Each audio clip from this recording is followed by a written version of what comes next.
6 horas e 42 minutos e nós estamos de volta aqui com o A Notícia de Frente. E olha, eu vou registrar aqui uma mensagem do Isaac, que a gente não teve oportunidade de ler aí nos últimos dias, mas eu vou registrar aqui, viu, Isaac?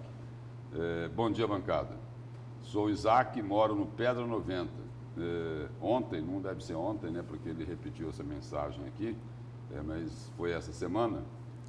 Fui próximo ao Viola de Coxo e o radar que estaria perto da ponte, a placa mostra 60 km por hora.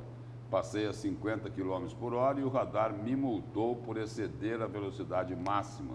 Isso é um absurdo. Bancada, a indústria da multa voltou com força em Cuiabá? Aí ele diz assim, ninguém vai fazer nada, né?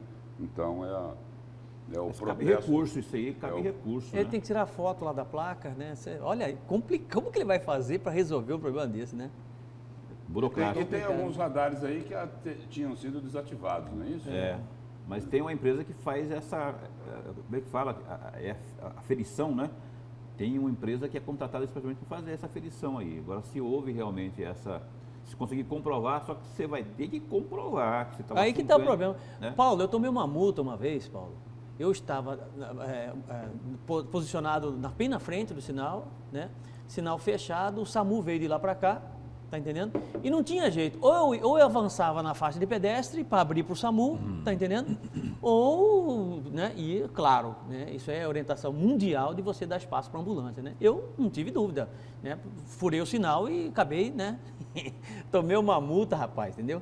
Mas não tem jeito, você pode fazer o que você quiser. Ainda tentei ainda. Não, é porque tinha um SAMU lá atrás, a foto do SAMU, como é que funciona. Eu falei, mas não, moço, como é que eu vou fazer? Aí eu falei, quer saber uma coisa? Paga essa multa e pronto, acabou. Pois é, quando você paga, você está consentindo. Mas vou fazer o quê?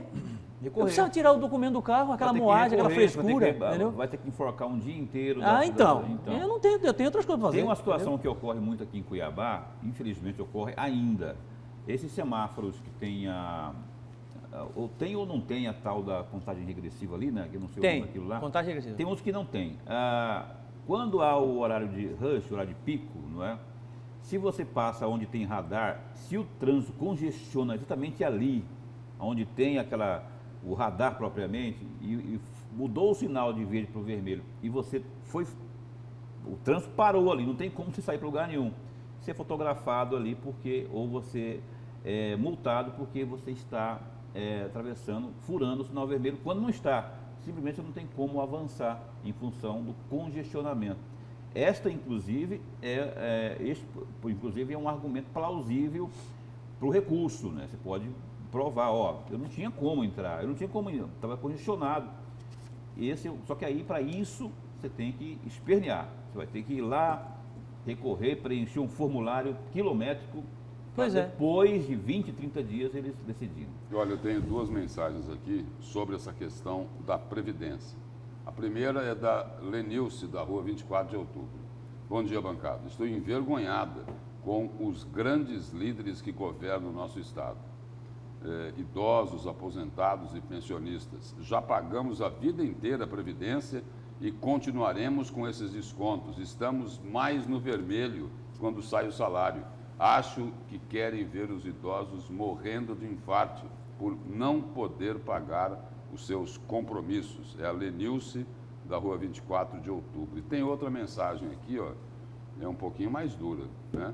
Bom dia, é o Pedro. Para essa correção da Previdência contra os aposentados ser validada em breve, os deputados têm que começar a barrar os projetos do Mauro Mendes. Aí sim, acredito que irão conseguir finalizar essa situação vergonhosa e maldosa escrita com sangue, né? Então, essa daí é a cobrança, né? Ela tem razão, porque olha só que aí eu vou te falar uma coisa, existe um fator chamado matemática, né? A matemática, por obviedade, é exata, né? O governo do Estado tem ali no parlamento maioria, não é aquela maioria, mas tem maioria. Isso na hora de contabilizar ali nos projetos ali, faz a diferença. Como não fazer diferença? Como quebrar essa questão aritmética? Se a população, a sociedade organizada, tivesse acesso ao parlamento, às galerias.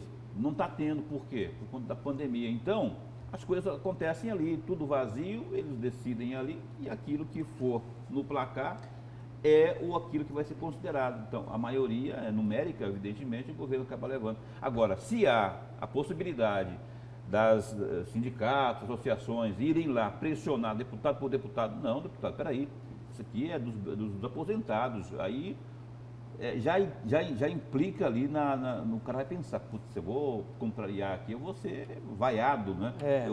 Vou comprar uma briga desnecessária com o meu eleitor ou com a população como um todo. E aí ele pensa duas vezes e acaba votando em prol da população. Eu sempre achei que a audiência pública fosse, e tenho essa convicção que a audiência pública é algo fundamental para poder contribuir com um processo democrático, né? Mas infelizmente ontem eu ouvi que a audiência pública não funciona, entendeu? Não funciona porque vai só meia dúzia de pessoas, tá entendendo? E não resolve nada, e enfim. E o duro que é verdade. Não, quando você fala... o duro que é verdade. E se você parar para pensar, o que acontece é o seguinte, eles reúnem ali uma turma X, né? Porque a população em si mesmo acaba não indo, né? Você fala quando você fala que ontem se ouviu... Pelo descrédito da classe política. Exatamente. Por não acreditar que vai conseguir mudar alguma coisa. Porque Exatamente. é o seguinte, na audiência pública, vai a claque, né? Vai o quê? A claque. O povo, de quem tem interesse. De quem tem interesse. Quando você fala que ontem você teve... E é verdade. Ontem você ouviu isso, você está se referindo a uma reunião que teve ontem no Palácio Paiaguás. Eu levantei a questão de audiência. Ontem teve uma reunião no Palácio Paiaguás, só para situar aqui, né, quem está nos assistindo, onde o governo, mais uma vez, fez uma explanação sobre BRT e tal, aí o Haroldo esteve lá presente. Eu estive lá presente, discutindo essa questão do BRT, do modal BRT para o VLT, do VLT para o BRT, ele entregou um projeto, eu pedi o projeto para o Douglas, o rapaz que estava fazendo a apresentação, eu tenho o projeto, estou analisando, vendo realmente os argumentos que o governo está utilizando para poder isso. E eu levantei a questão da audiência pública.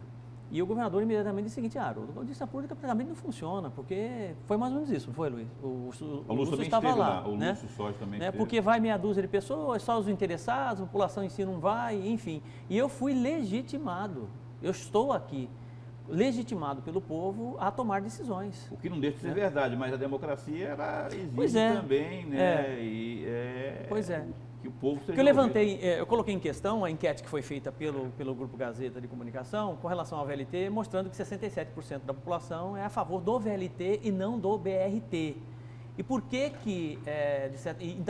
a primeira pergunta que eu fiz para ele foi a seguinte, o senhor concorda que o interesse coletivo deve sobrepor sempre o interesse individual? Ele falou, concordo.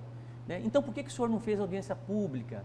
Ou, entre aspas, um plebiscito para entender, ouvir as pessoas que utilizam o ônibus em Cuiabá para poder decidir a mudança do modal. Aí é que ele disse a questão da audiência pública.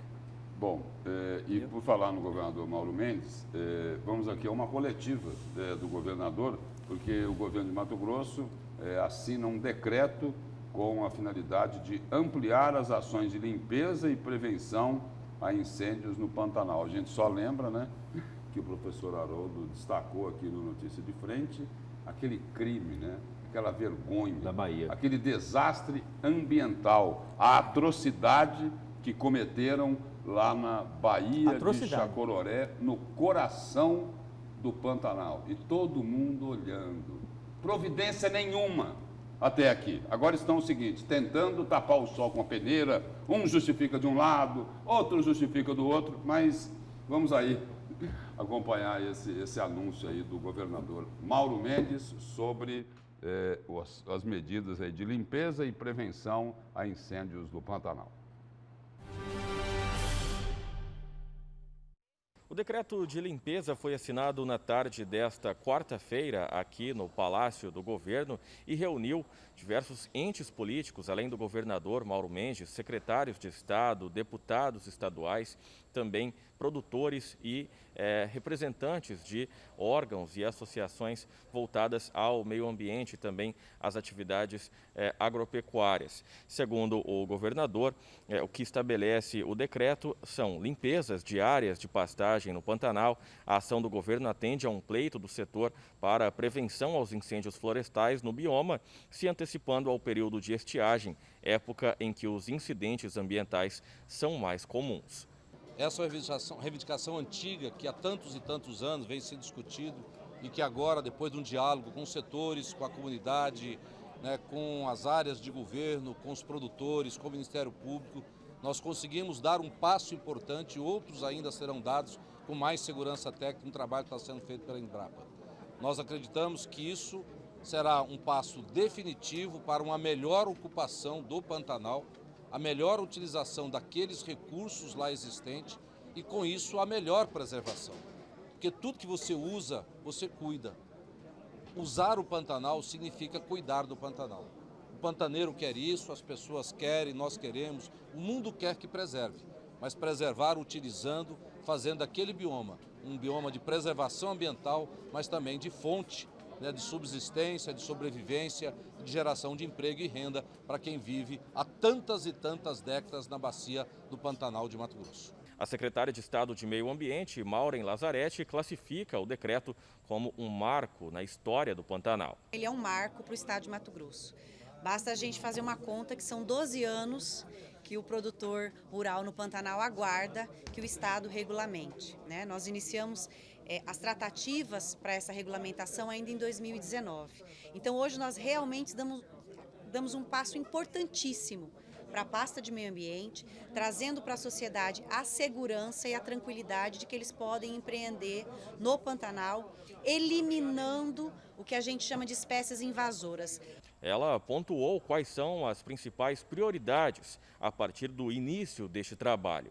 O que o decreto traz são 3 principais mecanismos que visam auxiliar o produtor a obter a legalidade da sua atividade. O mais importante deles é a limpeza diária, nós chamamos de restauração do ambiente campestre do Pantanal. Para isso é necessário eliminar as espécies invasoras que não são naturais daquele ambiente natural que o boi pantaneiro necessita para a sobrevivência, para o crescimento, para a sua produtividade. Esse é um dos pontos principais. O segundo ponto é trazer a ferramenta do manejo do fogo para essas áreas que forem limpas, né? Então, a área limpa, ela precisa ter o manejo do fogo para eliminar esse material, essa biomassa, e isso não ser um instrumento para o fogo que nós tanto queremos evitar no período de maior estiagem. E o terceiro elemento é a previsão de como podem ser construídos bebedouros de água para a sedentação animal do boi pantaneiro. Isso também era algo que não estava previsto na legislação. Nós já previmos como construir algumas regras e dispensamos de licenciamento essa atividade se cumprir esse requisito. O governador Mauro Mendes comentou ainda a declaração do presidente da França, Emmanuel Macron, que disse que continuar comprando soja de Mato Grosso é ser conivente com o desmatamento. É lamentável que um presidente de um país tão importante como a França faça uma declaração tão irresponsável como essa. Ele não conhece o Brasil, ele não conhece a Amazônia, ele fala de algo que ele não conhece. Ele está falando, na verdade, uma imbecilidade, né, para um presidente que tem o dever de defender a sua economia, os seus produtores, que é grande concorrente do Brasil.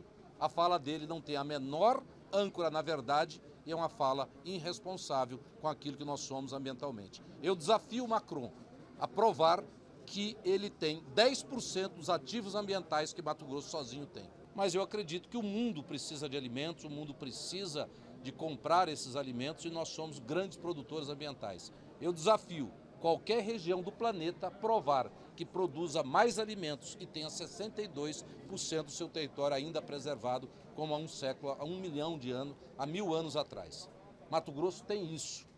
Então isso tem que ser respeitado pelo Macron e pelo mundo. A secretária de Estado de Meio Ambiente disse ainda que uma das preocupações está ligada também às barragens na região de Barão de Melgaço, que também visitas técnicas, estudos e novos trabalhos devem ser realizados na região. Nós precisamos entender as barragens que estão obstruindo a entrada de água na Baía, essas serão eliminadas, né? Ou naqueles casos em que não tem que se eliminar a barragem, mas se criar mecanismo de transposição de águas, eles serão indicados pelo corpo técnico da Secretaria e da Cinfra numa vistoria técnica que será realizada na sexta-feira.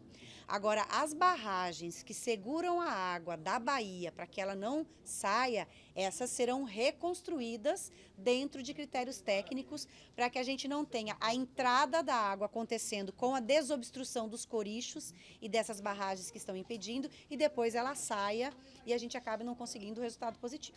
Com imagens de Marcos Xavier e apoio técnico de Wagner, Luiz Vieira para a Notícia de Frente. Só uma perguntinha básica aí, em cima das declarações da secretária do Meio Ambiente de Mato Grosso. Por que é que não foi feita essa desobstrução das barragens até agora? Estavam esperando o quê? A denúncia do professor Rubem Mauro Palma de Moura? E aí, vai ser desobstruídas as barragens, vai ser feito um estudo, e por que é que deixaram chegar? Olha aí a situação. Olha aí a situação. Virou um deserto. Olha o absurdo, o desastre ambiental. É isso? Né? Aí é o seguinte, vamos lançar um desafio aqui também. Vamos lançar um desafio, não é isso? Não ao presidente da França, né? Mas ao governo de Mato Grosso, aos órgãos de fiscalização e controle. Senhores, vocês vão salvar a Baía de Chacororé? Vocês vão conseguir recuperar toda a fauna ictiológica que foi destruída aí nessa Bahia pela inércia, pela inanição das autoridades? Está aí. Esse sim é um grande desafio. Esse é um desafio. Vamos ver. Esse é um grande desafio. Vamos ver o que é que vai acontecer. É fácil daqui você desafiar um presidente que está lá na França, né? Que nem vai chegar nem perto dele, né? Quer dizer, eu desafio, nem assim ainda. A linguagem corporal do governador fala muito bem, né? Desvela muito bem um pedacinho do caráter dele. Você vê que o tempo todo ele fala com o dedo Hyacinthe. A linguagem corporal revela, ela fala por si só. Ele fala o tempo todo com o dedo apontando e diz o seguinte, aqui quem manda sou eu, é isso que ele está dizendo. Vai desafiar o presidente Macron da França. Isso aí é porque é o seguinte, o presidente Macron falou, o seguinte, não vamos plantar soja aqui, não vamos mais receber a soja do Brasil. Essa é a defesa que o governador Mauro Mendes fez, não é isso? Em relação à produção aqui de Mato Grosso. É lógico que os produtores têm que ser defendidos, né? Claro. Têm que ser defendidos. Agora é o seguinte, os barões, eles não precisam de tanta ajuda, mas tem gente que precisa do poder público. Tem gente que precisa. Nós vamos para o seu comentário, Paulo Coelho, mas antes eu vou ler a mensagem aqui do telespectador, que tem tudo a ver com o que você vai falar. Tem um detalhe também, só importante. Ajudar o seu detalhe também. Por que o governador Mauro Mendes não tem essa mesma postura? Eu desafio ao Poder Judiciário diminuir a sua participação no duodécimo de 1,5 bilhão para 890 milhões. Eu desafio o Ministério Público a diminuir também o repasse do duodécimo. Eu desafio a Defensoria Pública. Isso recebe pouco. Por que não tem essa mesma vontade? E aí, a mensagem aqui do telespectador vai nessa mesma linha. Bom dia. O Ministério Público orienta o veto de isenção aos aposentados, está fazendo o seu papel em defender os seus interesses, os interesses de quem foi e continua sendo beneficiado com renúncias fiscais. Como é o caso dos barões, né? Com não pagamento de impostos pelos defensivos. E aí, olha só, dá para tirar o seguinte, se taxasse um pouquinho o agrotóxico... Resolveu o problema. Dá para resolver o problema da Previdência. E continuando aqui, infelizmente a República no Brasil, e Mato Grosso replica isso, beneficia sempre a elite e não o povo. Imagine você contribuir para a Previdência durante 30 anos, antes da reforma, e agora 40, depois da reforma, e continuar pagando uma alíquota alta. Isso, no mínimo, é desleal. Eu digo o seguinte, no caso dos aposentados, como dá para tirar de outro lugar, querer tirar essa isenção deles, olha, me desculpe, com o sofrimento deles, com o sofrimento, com a dificuldade, isso não é só desleal, não. É bem pior do que deslealdade. Paulo Coelho, seu comentário. Complicado isso, né? O jornal A Gazeta, inclusive, a propósito, traz hoje aqui em sua manchete, justamente esse tema aí do Ministério Público. Eu vou ler aqui um pedacinho e vou tentar reduzir aqui o meu comentário, porque na verdade é algo que muitas pessoas reclamam, a gente está vendo já a participação aqui via WhatsApp das pessoas, a indignação em relação a isso, porque os aposentados têm que ser sacrificados num momento como esse, em meio a essa conversa aí, se é constitucional ou não. Hoje, aqui o jornal A Gazeta traz, inclusive, essa manchete: o Ministério Público tenta criar verba adicional. O Procurador-Geral de Justiça, Antônio Borges, ele planeja instituir mais um benefício para membros do Ministério Público do Estado de Mato Grosso. Desta vez, a ideia é criar um adicional de periculosidade para promotores e procuradores e, em alguns casos, estender essa verba remuneratória também para servidores do órgão. Borges já criou, inclusive, a minuta do projeto de lei que deve ser enviado para a Assembleia Legislativa de Mato Grosso. Está aí na Gazeta de hoje. E é a minha... É o meu comentário, inclusive, isso, né? Não bastasse aí todo o desgaste que tem havido aí, e incoerência. A gente já entrevistou aqui, num passado não muito distante, ao vivo, a Notícia de Frente, o procurador, aí, o chefe do Ministério Público, o doutor Antônio Borges. E a gente já falava sobre isso, né? Essas que a gente chama, porque estamos em tempos de pandemia. É legítimo? Pode ser. Tem orçamento próprio? Tem. Mas isso lhe dá a garantia e a decência também, porque é legal, mas é imoral. O Haroldo Arruda sempre fala sobre isso aqui, né? O princípio da moralidade, que deveria ser o primeiro, inclusive, a ser considerado.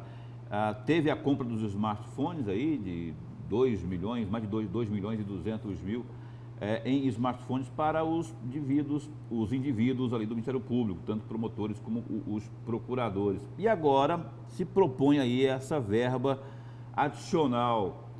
E aí o bom senso, eu não vou estender muito, vou deixar até abrir aqui para que vocês possam dar também a opinião de vocês. Nós não estamos no momento onde se tem que discutir isso, ainda que tenhamos que eu falo, vamos pegar que eu seja o Ministério Público, ainda que tenhamos aqui o dinheiro, os recursos à nossa disposição, por que nós vamos inventar? A impressão que fica é que o Ministério Público, o senhor José Antônio Borges, fica pensando assim, o que nós podemos inventar aí para gastar esse dinheiro, essa dinheirama aí? E só coisa supérflua, coisas que não têm a menor importância nesse momento. Importante é ajudar o próximo, devolver dinheiro. A Assembleia está devolvendo dinheiro. A Assembleia é santinha? Talvez não seja, eu acho que não é, mas tem inclusive ali dentro a proposta deles internamente de devolver. E estão devolvendo dinheiro. Eu falei outro dia de 60 milhões aqui, o Botelho me corrigiu, que são 80 milhões, já devolvidos para o governo do Estado. Então, é isso, amarra, não confia no governo, vou devolver, mas o governo não vai investir. Carimba, eu quero destinar esse dinheiro aqui para o senhor investir em policlínicas ou sei lá o quê, na saúde, por exemplo. Agora, ficar inventando moda, essa verba de peruca, mais mimos para o Ministério Público, como se eles precisassem. Quem precisa é o povo. O Haroldo vai falar daqui a pouco sobre esse auxílio emergencial aí. Estão tentando tirar dinheiro não sei de onde para manter, para ressuscitar o tal auxílio emergencial. Se continuar nessa pegada de tirar dinheiro de aposentado, gente que já não tem condições de viver, já vive uma dificuldade muito grande, que sustenta não só ele e a esposa, muitas das vezes, e a família toda, porque tem filho desempregado, tem sobrinha, enfim, a gente sabe que a família é grande e funciona dessa forma. Essa verba de periculosidade, que subentende-se perigo, né, é muito mais adequada ao aposentado que está sem dinheiro, vai ficar sem dinheiro para comprar remédio e vai morrer, entendeu? Do que necessariamente para um grupo de pessoas que não precisam absolutamente de nada disso. E já tem condições naturais e tem um salário bom. Você está entendendo? Quer dizer, então isso, à luz da opinião pública, né, é o excesso, gente, é o excesso. É isso que a gente vem combatendo aqui sempre na bancada, não só aqui, também lá no programa Cidade Alerta. São coisas completamente desnecessárias, né? Experimente, por exemplo, retirar esses excessos de alguns poderes que tem e aplicar realmente onde precisa. Eu tenho certeza que a sociedade vai viver melhor. Não adianta nós termos uma sociedade que os poderes são ricos e a população é pobre. E aí a pergunta, não é assistida. E aí vai ter Eu já disse várias vezes isso. E aí vai aqui. ter a pergunta seguinte, e aí, o que é que vai ser feito com o valor desse auxílio periculosidade? O que é que vai ser feito, né? O que é que vai ser feito? Ontem, eu conversava com um jornalista sobre esse tema, sobre esse assunto. E aí o jornalista levantou um questionamento que eu vou compartilhar aqui com vocês, né? E aí, lá tem um gabinete de segurança institucional, né?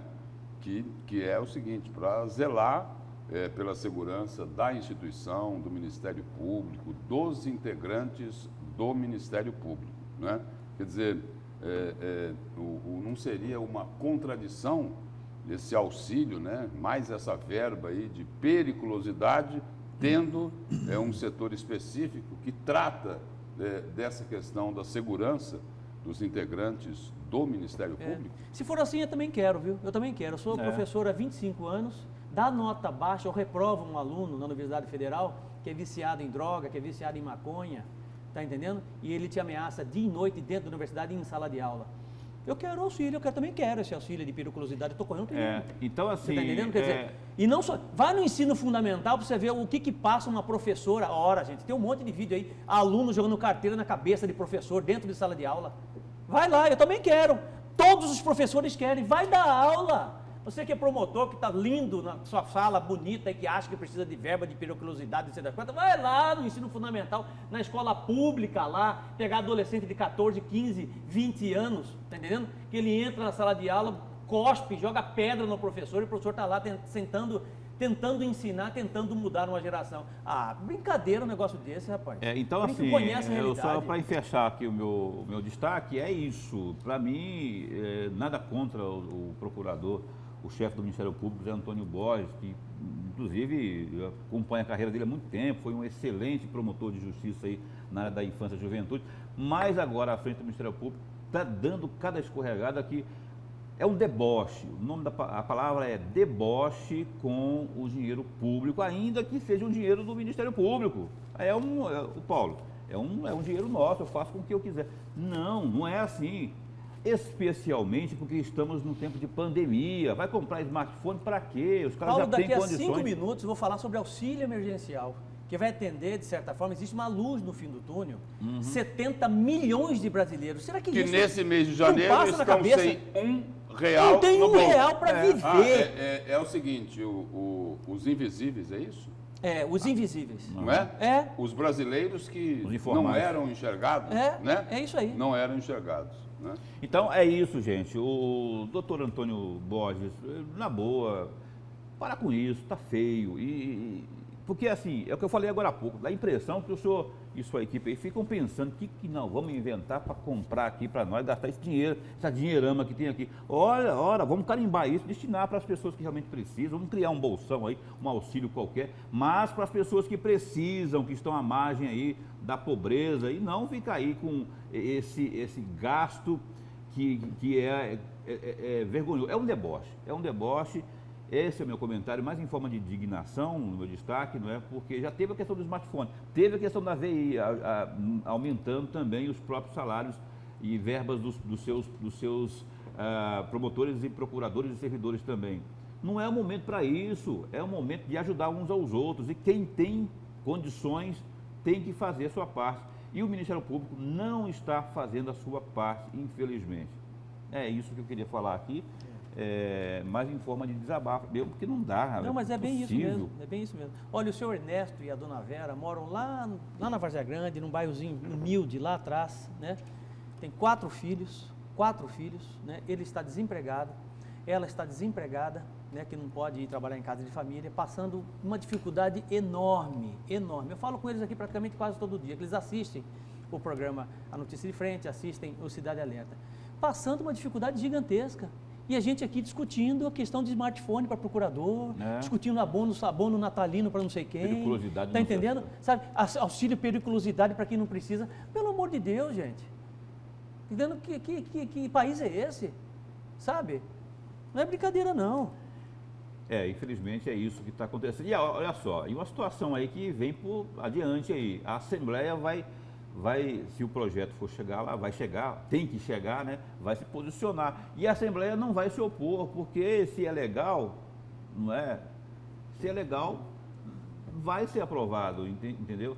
E aí é daquela história que o Lúcio fala de vez em quando aqui, né? Tipo assim, é um cuidando do outro, né? Eu cuido de você, você cuida de mim, e vai por aí. Mas aí a Assembleia, se aprovar, não estará sendo Aqui, ó, essa mensagem ilegal, aqui, não, ela vai estar seguindo o que diz a legislação.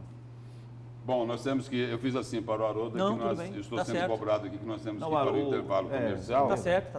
E aí eu só quero, dentro desse assunto aqui, o seguinte, olha, quem precisa de auxílio e periculosidade é o policial militar e civil, que troca tiro com Também. bandidos, enquanto o governador e os procuradores têm lá a sua segurança pessoal. É o recado aqui do Walter, do Residencial Dom Bosco, e a gente vai correr para o intervalo comercial e a notícia de frente volta daqui a pouco.